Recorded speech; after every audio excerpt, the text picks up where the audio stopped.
was putting together last week's video on the raised garden bed, there was a branch that I happened upon that fell right outside of my house, right there. It was a massive branch that was blocking the entire street, and so obviously I decided to drag it into my backyard where it took up pretty much the full backyard. So I did what anyone would have done, and I cut it up and I used the smallest parts of it in the garden bed and to help with drainage with the plants.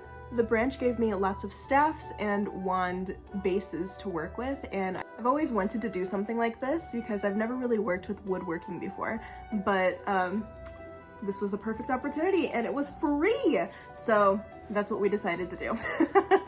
From the one branch we got all of these wonderful sticks. I decided to use this specific stick. When I was carving down the stick, one thing that was super important to me was keeping the integrity of the actual stick. Like, I love the notches, I love the way that it looks. I wanted it to look as natural as possible. Like, it was literally just a stick that you picked up and it's actually a wand. My aesthetic usually leans a little bit more druid, a little bit more naturey. And if I was a fairy who was wanting to use a wand, I wanted it to actually look like a stick that I picked up off the ground that I put my magic into.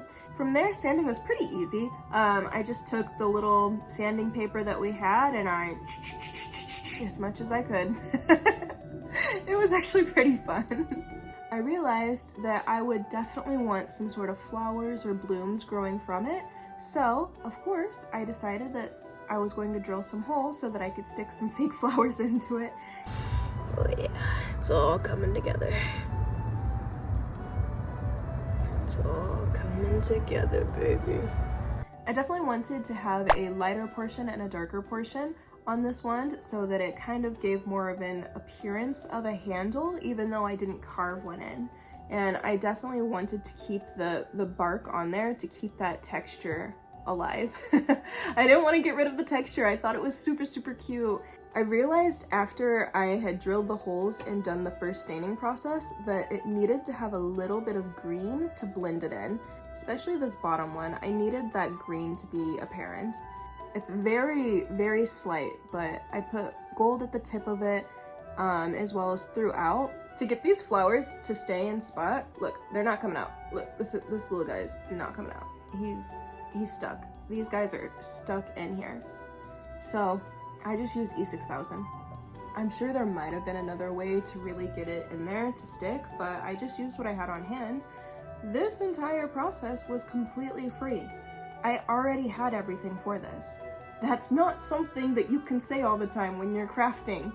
I already had cute little flowers. I already had acrylic paint. I already had stain, and I found a stick. This is a $0 creation. I think it came out super, super freaking cute. I'm not gonna lie.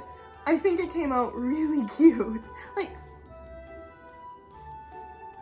you know how like people will hang their sword above the fireplace and that's like, oh, that's the sword that's been passed down for generations. Maybe my children are gonna get a little wand. Or maybe once I get better at this, I'll make like an actual staff and it's and that's the one that my children get as time progresses. We'll see. If you like this video, if you like my wand, consider subscribing. This is my second ever video and all I'm doing is making crafts or updates to my house to make my life feel a little bit more whimsical. That's the goal, that's the aspiration for me, and so if you're interested in coming along on that journey, feel free. That being said, thank you so much for watching. Thank you so much for giving me your time. I really hope that you have a wonderful rest of your day.